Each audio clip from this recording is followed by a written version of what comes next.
In early April 1945, as the Allies closed in on Berlin, Eva Braun left Munich to join Adolf Hitler in the Führer bunker, a subterranean command center beneath the Reich Chancellery. Despite the chaotic situation and the growing threat of Soviet forces, Braun remained steadfastly by Hitler's side, symbolizing a deep personal loyalty that had characterized their relationship for over a decade. Welcome. We provide you with interesting and informative content. I am Adnan. If you also want your information to increase, stay with us and watch the video till the end. Braun, born on February 6, 1912, in Munich, had met Hitler in 1929 when she was just 17 years old. Initially employed as a photographer's assistant, she became his mistress, though their relationship remained largely hidden from the public eye. Throughout the years, she was often portrayed as a frivolous figure, but she played a significant role in Hitler's private life, providing companionship and a semblance of normalcy amidst the tumult of his political life. On the night of April 28-29, 1945, Braun and Hitler were married in a small civil ceremony within the Führer bunker. The marriage was attended by a few close associates, including Joseph Goebbels and Martin Bormann, who served as witnesses. This hasty union was emblematic of the couple's desire to solidify their bond in what they believed were their final moments. Following the ceremony, Hitler hosted a modest wedding breakfast, a stark contrast to the impending doom surrounding them.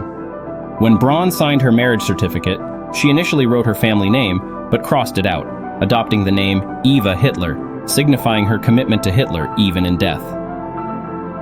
By the afternoon of April 30, 1945, the situation in Berlin had deteriorated significantly. As Soviet troops advanced, Hitler and Braun bid farewell to their staff and the inner circle. At approximately 3:30 p.m., a loud gunshot was heard from Hitler's study.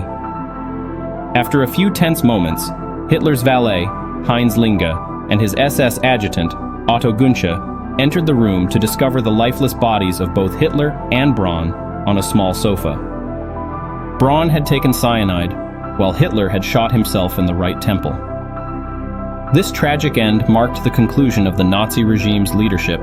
Following their deaths, the corpses were carried up the stairs and through the emergency exit of the bunker to the garden behind the Reich Chancellery.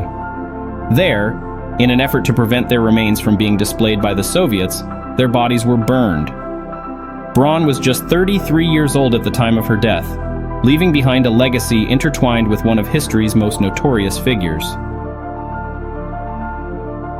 The Soviets discovered the charred remains shortly thereafter.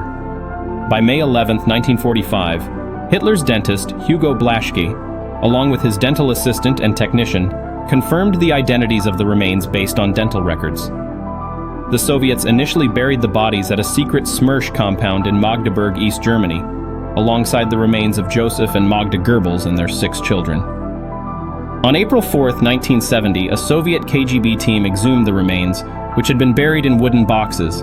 The remains were thoroughly burned and crushed, and the ashes were disposed of in the Biederitz River, a tributary of the Elbe, effectively erasing any physical trace of the couple. In stark contrast to the fate of Eva Braun, her family members survived the war. Her mother, Franziska, lived until the age of 96, passing away in January 1976 in Ruhpolding, Bavaria, where she spent her later years in a farmhouse. Her father, Fritz, died in 1964. Braun's younger sister Gretel gave birth to a daughter named Eva on May 5, 1945, shortly after Braun's death. Gretel later married Kurt Beringhoff, a businessman, and passed away in 1987.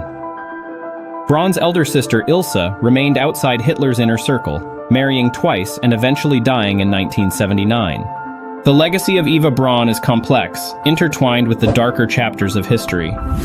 Her life and death reflect not only her personal choices, but also the broader implications of loyalty, love, and the consequences of association with one of history's most infamous leaders.